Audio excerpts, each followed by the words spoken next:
El desarrollo de la primera nota. Efectivamente, ya está con nosotros el senador Pedro Bordaberry para hablar de muchísimos temas. En primer lugar, porque bueno, ha tenido una activa participación en todo lo que ha sido la investigadora ANCAP y también, bueno, ya la noticia de que en conjunto con el resto de la oposición se va a presentar esta denuncia penal, ¿verdad? Bueno, a la justicia, en definitiva. Bienvenido, senador. Gracias por la invitación. Y otros temas tenemos para profundizar. Pero en primer lugar, bueno, ¿cómo definiríamos la instancia actual de esa denuncia conjunta que se va a presentar por acá? En realidad ahora están trabajando los abogados y nosotros le hemos dado toda la información a ellos para que obviamente lo armen y coordinen con los otros partidos. En el caso nuestro encontramos 3 o 4 situaciones que ameritan que las vea un juez. No decimos que haya habido delito, porque no le corresponde al Poder Legislativo decir si hubo un delito o no hubo un delito, le corresponde al juez. Y en especial porque tratamos de investigar y o no se nos dio la respuesta, nos dijo de eso no hablo, algunos, o algunos testigos que tenían que venir a aclarar su situación directamente dijeron no voy. Ojo, no están obligados a venir al Parlamento, pero si los convoca un juez sí.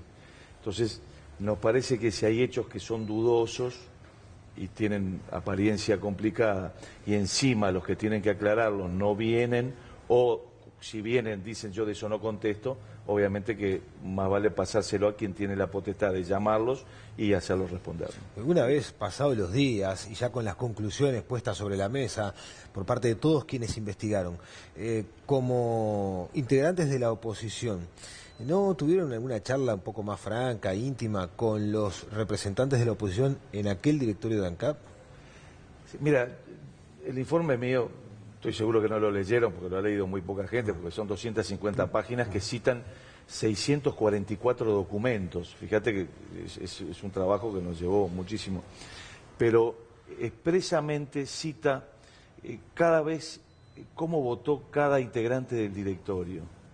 Es decir, no alcanza con decir, mirá, en este caso, a mi juicio ANCAP estuvo mal. No, no. Nosotros decimos, en este caso, ANCAP hizo esto, estuvo mal. El directorio, este director votó de esta forma, este directorio votó de esta otra forma. Es decir, determinamos claramente, los de la oposición y los del oficialismo, sí, todos, yo no salté a nadie, cómo hicieron.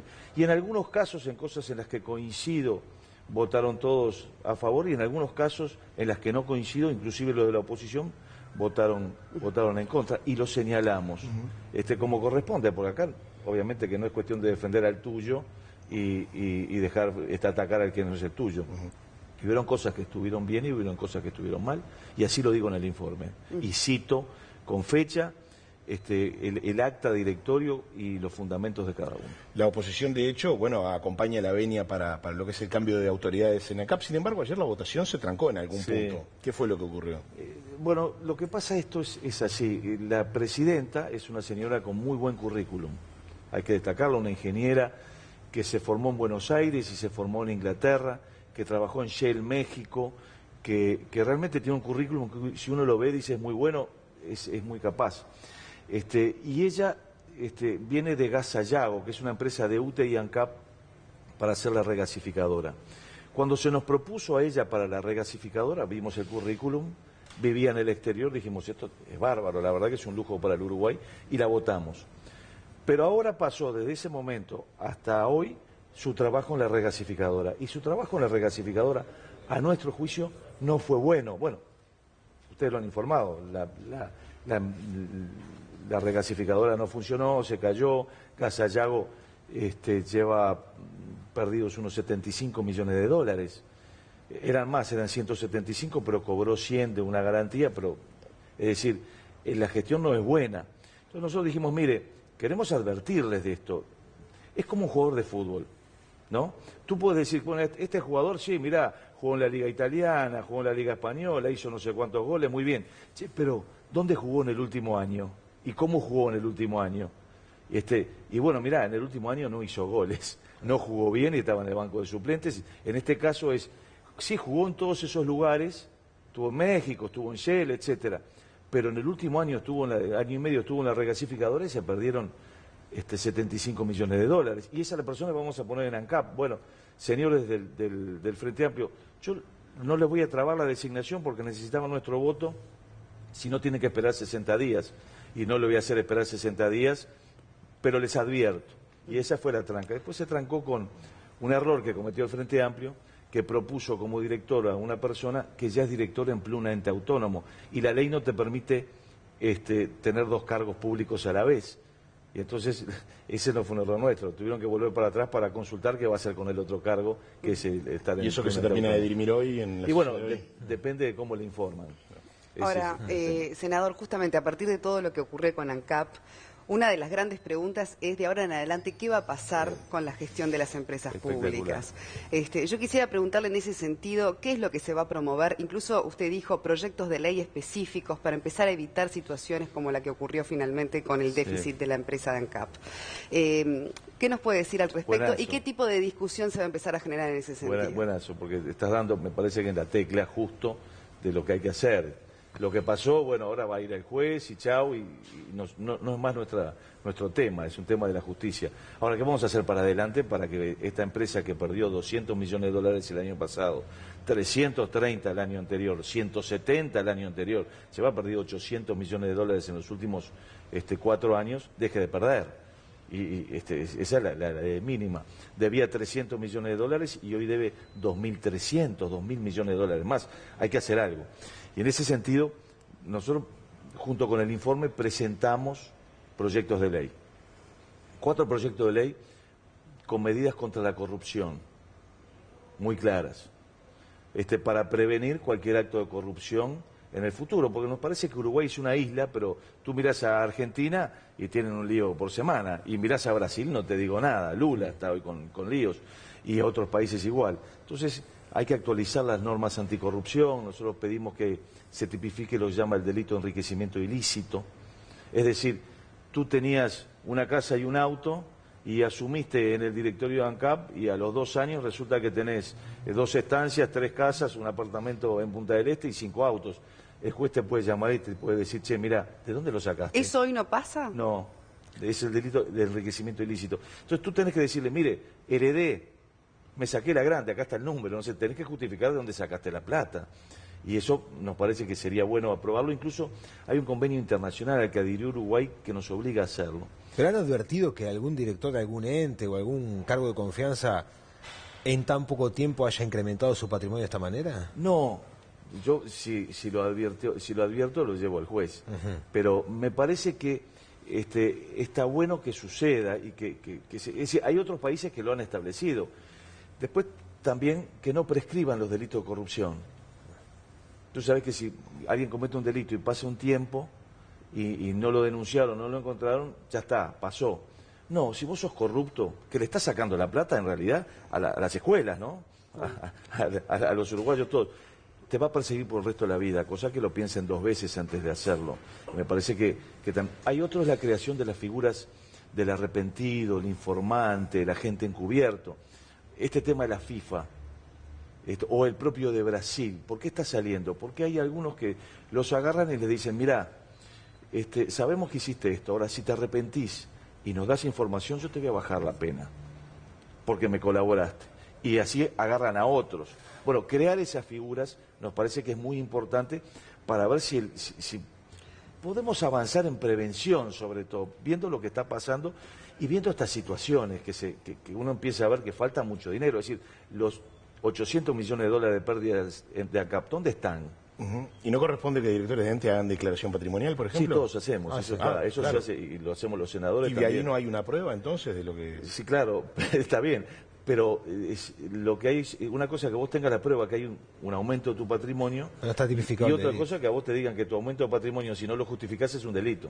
Y es lo que estamos proponiendo. Claro. Ahora, también hay un tema de gestión. O sea, por un lado, lo que puede ser la prevención de la corrupción, y el otro lado es la gestión, porque incluso dentro del Frente Amplio muchas veces se justifica que una empresa pública de pérdidas. Claro, yo tengo un capítulo del informe que es eso.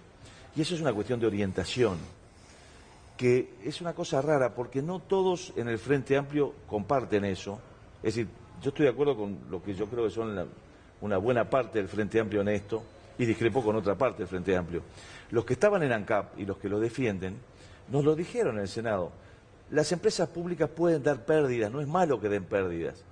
hasta dijeron... ¿Que lo justifican por la inversión que hacen?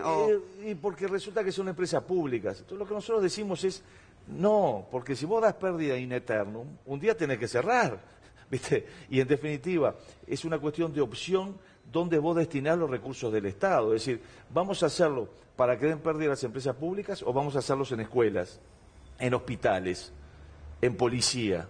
Es decir, es una cuestión de orden en el funcionamiento de un país. Entonces, el grupo de Astori y algunos grupos más moderados del Frente Amplio coinciden con esto. Todos coincidimos que tiene que tener una cierta nota social y hay que privilegiar todo lo que es la inversión social. Pero no puedes decir, y bueno, entonces vamos a gastar de más porque resulta que no importa si ganan o pierden. No. Ahí hay un error, me parece, conceptual. Y eso lo defendió una diputada del MPP, del grupo de Mujica, lo defendió el senador Otegi del grupo de Sendik, defendían esto. Y yo la verdad, yo tenía unas grandes discusiones en el periodo pasado con alguien que hizo una muy buena relación, pese a que discutíamos en el Senado a cada rato, que era el contador Alberto Curiel. Y él sí defendía la inversión en la empresa pública, y muchísimo la inversión, y yo discrepaba en algunas cosas, y decía que la empresa pública tiene que invertir donde no puede invertir el privado, porque lo que no invierte ahí, el Estado lo invierte en las escuelas y en el hospital. Pero eran discusiones, la verdad que yo las disfrutaba con Curiel, pero nunca le escuché decir en los 5 años que podía haber pérdida, que no era malo que hubieran pérdida. Y tengo otro proyecto de ley también, que va a lo que tú apuntás, que es el gobierno de las empresas públicas, que es lo que no hemos hablado. El gran tema que tú planteas, ¿qué nos queda esto? ¿Qué nos deja después del tema de ANCAP? Nos peleamos, que Sendik, que esto, que el otro, que perdimos plata. No, pará. Nos deja el descubierto que nuestro sistema jurídico no está preparado para que las empresas públicas puedan desarrollar su actividad. Es decir, nuestro sistema está previsto para administraciones. Es más, ¿cómo se llama ANCAP? Sí, Administración Nacional de Combustible y Portland. ¿Cómo se llama Antel? Administración Nacional de Telecomunicaciones. ¿Cómo se llama UTE? Administración Nacional de Usinas y Transmisiones Eléctricas. Es decir, ellas son administraciones, no empresas. Claro. Por lo tanto, tiene una figura jurídica distinta. Y claro, y como las administraciones que administraban el combustible, que administraban las telecomunicaciones, hoy tienen que competir. Antel con unos cuantos más. ¿Qué sucede? Dicen, bueno, el sistema jurídico no nos permite competir, crean sociedades anónimas para evadir los controles y pasan estas cosas. El problema es el control, la forma jurídica, y ese es el gran desafío que nos queda hacia adelante. Pero a ver, recién usted decía que supo tener un muy buen vínculo con el contador Curiel. Yo le pregunto, a partir de la declaración, para cambiar el tema, de la declaración del plenario del Frente Amplio, ¿cómo se imagina la convivencia parlamentaria? Yo sé que la discusión política en algún punto luego vira hacia otros temas, pero ¿cómo se imagina partir? Porque hay una acusación concreta hacia la oposición, a los quienes integramos los medios también de parte del plenario, de desestabilizar las instituciones. Yo creo que ayer se agravó eso además, porque el plenario del Frente Amplio, con una cantidad de personas que ayer estaban en el Senado, nos acusó de eso. A los medios de comunicación dijeron parte de la prensa, pero no dijeron parte de la oposición. Entonces nos metieron a todos para adentro. Y ayer yo pedí que se declarara el tema de asunto político. ¿Qué es asunto político? Es que se discute lo que alguien dijo políticamente, esa acusación. Y yo quería que se discutiera y que me probaran que yo estaba haciendo eso. Y que los medios de comunicación lo estaban haciendo. Porque si vos lo afirmás, es porque tenés que tener la prueba. Y me someto a que me acusen y les pedí que pudiéramos discutirlo. Y ayer el Frente Amplio fue peor todavía lo que hizo. Nos negó en el Parlamento poder discutir. Claro, es decir, nos acusó el sábado en el plenario, y cuando le dijimos, bueno, acusanos acá ahora, adelante nuestro, y discutámoslo, nos dijo, no lo vamos a discutir. Es decir, nos ató de manos, y me parece que eso sí no es democrático. Bueno, pero además ayer se dirigió personalmente y muy enfáticamente a el vicepresidente de la República, Raúl Sendik, exigiéndole o bien que presente los documentos que dijo tenía o que pida perdón. Y el tema después se derivó en acusaciones o cuestionamientos a la moral autoridad moral de unos y de otros, ¿no? Sí. Porque también eso usó la palabra el señor Rafael Michelini. En ese sentido, ¿qué espera de toda esta discusión en realidad? ¿Qué advierte? Que algún día se va a pedir perdón. ¿Qué es lo que pasó ayer? Porque, Dios, se está hablando de la moralidad de quienes en definitiva nos gobiernan, de oposición y gobierno. Mira, cuando saltó el tema de Sendik, a mí me preguntaron, del título este, de licenciado, y yo dije, miren, no hay que tomar decisiones sin antes escuchar a la persona. Creo que siempre, esto está en la Constitución, pero si alguien dice, yo voy a decir algo de ti, primero te tengo que preguntar, che, me dicen esto, dame una explicación. O sea, hasta lo dije, tuve algunos problemas hacia la interna de mi partido, que le dije, no se apuren, esperen que hable y explique. Y di el tiempo, y no hablé más, busquen, vas a ver que yo no hablé más, le di el tiempo para que él se explicara, que me parece que es lo que hay que hacer siempre. Hay que tener esa apertura. Ahora, pasó el tiempo y el tiempo lo usaron para decir que era un complot de los medios y de nosotros en contra de Sendik. Entonces, ayer le dije, mire, pasó el tiempo que le di, usted lo usó en contra mío, mal. No me deja discutirlo hoy. Y le voy a hacer una sugerencia. Acá hay dos caminos.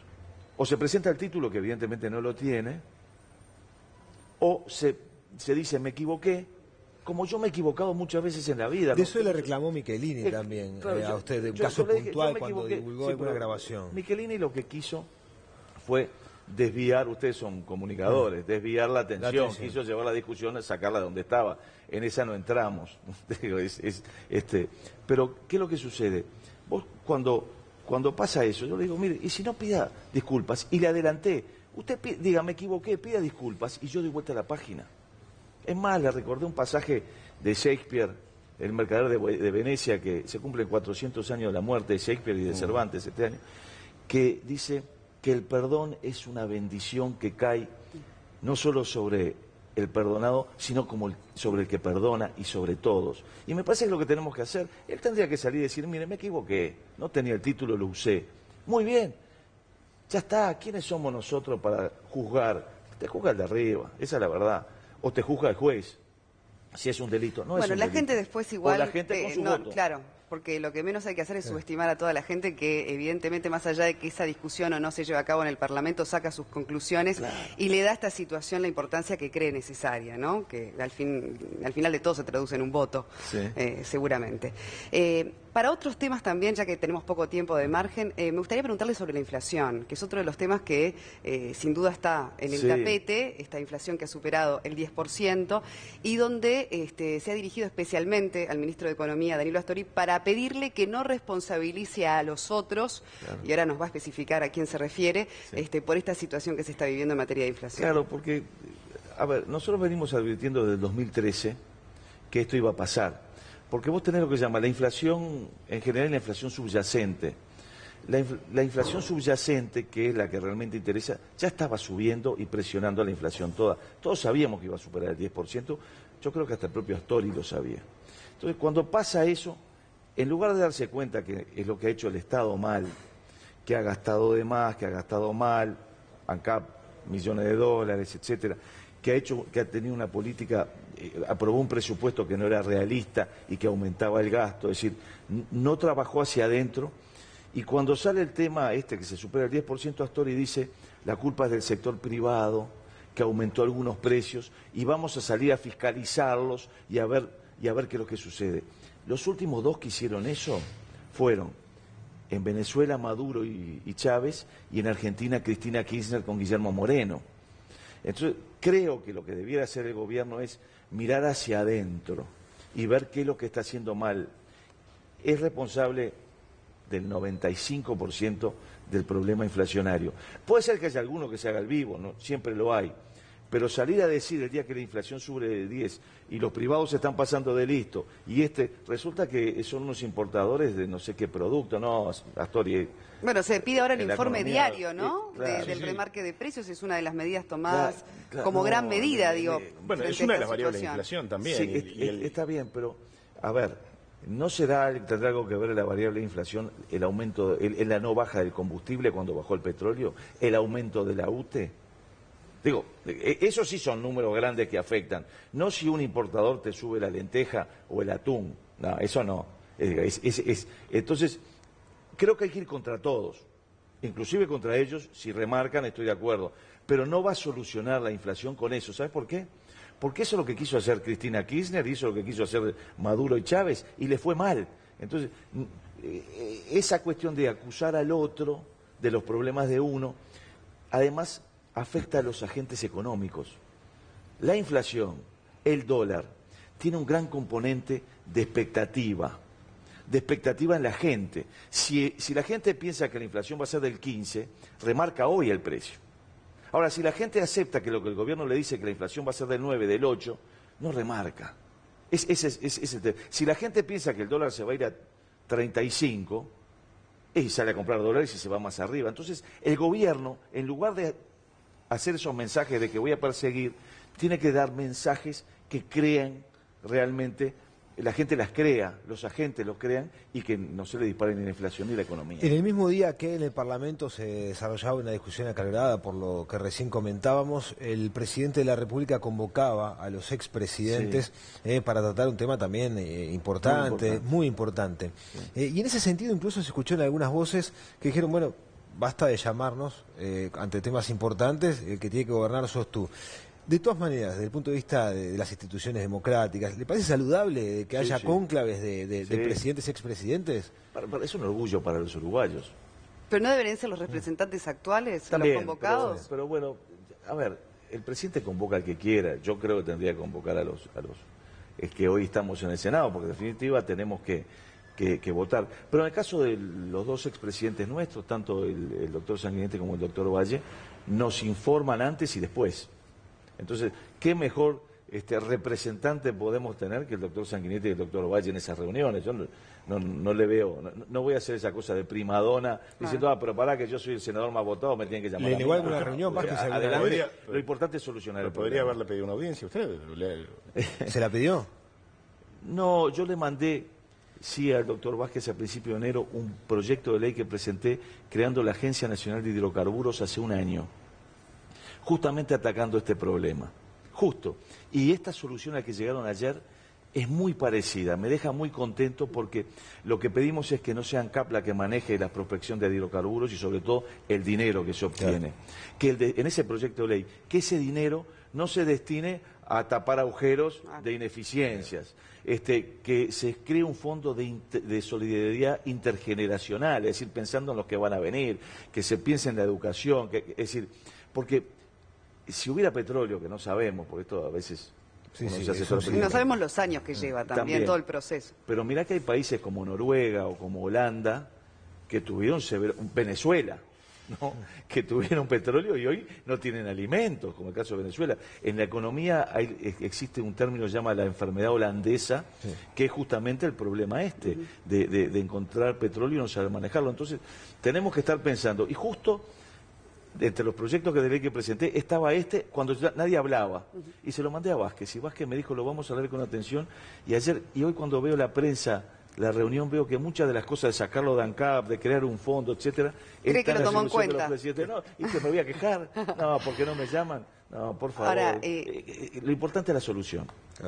Hablando de otras cosas también interesantes, otro de los proyectos de ley que usted planteó tiene que ver con la licencia para conducir. Es polémico. Es polémico, es muy polémico, y dice que debería exigirse la aprobación del ciclo básico, que entre comillas es obligatorio en el país, aunque no se cumpla, para poder sacar de ahora en adelante, digamos, una vez si se aprobara ese proyecto, la libreta de conducir. Es decir, hasta no tener aprobado tercero de secundaria, no se podría tener autorización, si prosperara este proyecto, de sacar la licencia de conducir. En primer lugar, el que ya la tiene y la va a renovar no está alcanzado. Claro. Eso sería para los próximos. Para los nuevos aspirantes. Si y no esto es para fomentar que la gente... el tercero liceo. Mi señora ayer de mañana me dijo que no estaba de acuerdo, así que estoy complicado hasta en casa. ¿Se debate en su casa? Sí, claro que sí. Es oposición. En este caso. Pero está bien, digo, es opinable. Tenemos un severo problema, que es la bajísima tasa de quienes completan el ciclo básico, que de acuerdo al artículo 70 de la Constitución es obligatorio, que de acuerdo a la Ley de Educación es obligatorio, y no lo hacemos. Entonces, esto que tampoco se me ocurrió a mí, lo acaba de hacer Chile, el gobierno de Bachelet, socialista además, que es una medida para alentar a los jóvenes y a los que quizás dejaron el primero o el segundo del liceo a terminarlo, porque hay unos planes hoy espectaculares, aún para el que no lo terminó, que puede ir a cursos especiales, hay acreditación de estudios y saberes que permite completarlo. Y es un incentivo para que lo terminan, porque los muchachos, a los 18 años, una de las primeras cosas que quieren hacer, todos sabemos cuál es, ¿no? Sacar la libreta, de la moto o del auto, de lo que sea. Y además de eso es obligatoria ahora la educación vial. Y uno de los grandes problemas que tenemos en el tránsito, ¿cuál es? Y la educación. Y tenemos una cantidad de muertes. Y tenemos accidentes en motos en el interior del país, es espantoso. Entonces, sumemos la necesidad de que terminen la educación con la necesidad de que haya educación en el tránsito y exijámoslo.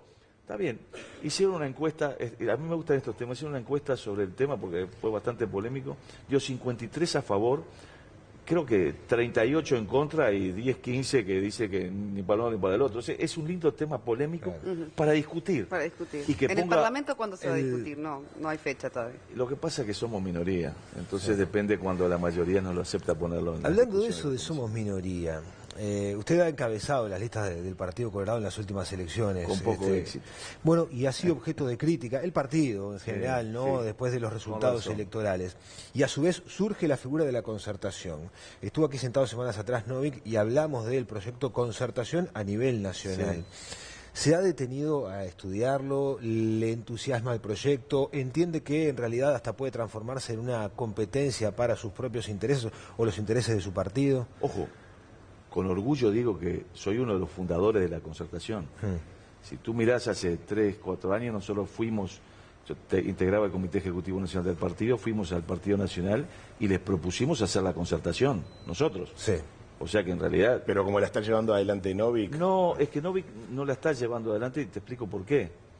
La concertación fue un acuerdo entre el Partido Nacional y el Partido Colorado para aprovechar, y cualquiera que se quisiera sumar, para aprovechar el sistema electoral uruguayo. Es decir, se da que hay algunas personas que optan de antemano por el candidato colorado o blanco para ver si pueden ganarle al otro candidato, es una realidad. Sí. Entonces, es un poco crear una suerte de ley de lemas departamental.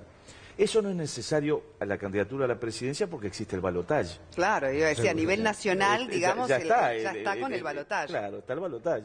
Ahora, en el caso departamental no existe el balotaje, entonces se da esta forma donde el Colorado tiene su candidato, el blanco tiene su candidato, e incluso le damos espacio a un tercer candidato, que fue el caso de Novik. En ese sentido, yo no tengo problema si hay algún departamento donde algunos dirigentes nos dicen, che, hagamos esto departamentalmente, hablar con el Partido Nacional y decir, vamos a hacerlo. Sí, adelante, estamos abiertos. Yo no integro hoy el Comité Ejecutivo Nacional de mi partido, pero trataría de convencerlo. ¿Pero usted imagina un acuerdo a nivel nacional con la concertación? No, porque a nivel nacional, es decir, está mal hablar nivel nacional y nivel departamental. Hay que hablar de nivel departamental y elección presidencial. Entonces, elección presidencial no es necesario porque está el balotaje. Es más, yo creo que jugaría en contra en cuanto a la elección en sí, pero esa es otra historia, no es necesario. Ahora, lo que si quieren extenderlo a cualquier otro departamento, lo que hay que hacer es venir a hablar con el Partido Colorado, venir a hablar con el Partido Nacional, sentarse en una mesa y decir, che, mirá, en Durazno queremos hacerlo, o en Rivera queremos hacerlo, y nos sentaremos, hablaremos con los dirigentes locales y le diremos, mira, esto es bueno, y me parece ese el camino. Lo que pasa es que Novik no termina de definirse. Si él va a ser candidato a presidente, no puede ser candidato a presidente en un instrumento que es departamental. Para ser candidato a presidente, que ojalá lo sea, digo, no estoy en contra, que todo el mundo sume me parece espectacular, tiene que ir por un instrumento nacional. ¿El instrumento nacional cuál es? O hace un partido él aparte, o se mete dentro de un partido. Y como yo trabajé en el Partido Colorado con Novik, y con todos los que están con Novik, porque los que hoy están con Novik, la mayoría son colorados, Fachelo, Zunino, etcétera, les digo, che, no hagan un partido a nivel nacional, vengan acá y trabajemos todos. Si ustedes son de aquí, porque el instrumento concertación es a nivel departamental, no sé si fui claro, pero, sí, está claro, pero me parece que va por Igual ahí. tendremos tiempo para esos temas. Tendremos más tiempo para ahondar esos temas. Son muchos los temas que hemos tocado hoy, pero el senador... Y faltaron Bordaberry algunos, como el Antel Arena, que también por allí quedó sobrevolando, pero bueno, tendremos otras oportunidades. Tiene que ir acá unas cuadras a seguir discutiendo. Sí, tiene acá. Ahora sí, porque 9:30 tenemos sesión.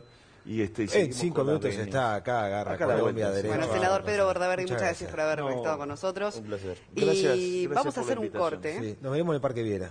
Sí, hacemos un pedido público, se anima sí, ¿Cómo? al director técnico de Wander ¿Cómo no? Hágalo. que por favor ponga a Matías Santos al Matías mago. al mago, el mago tiene que jugar. El mago Por tiene que jugar. favor, no lo deje más en el banco, que es el mejor jugador que tenemos. Tiene que jugar. La Sufrí el otro día. es Dice con la corbata al tono. Es azul, ¿no? Pero es azul. No, la negra, corbata, negra. Es negra. Por eso la bien. traje. Linda corbata. Gastón, por favor, ponelo a Matías, te pido, por favor. Muchas gracias, Pedro. O por va su proyecto visita, de ley.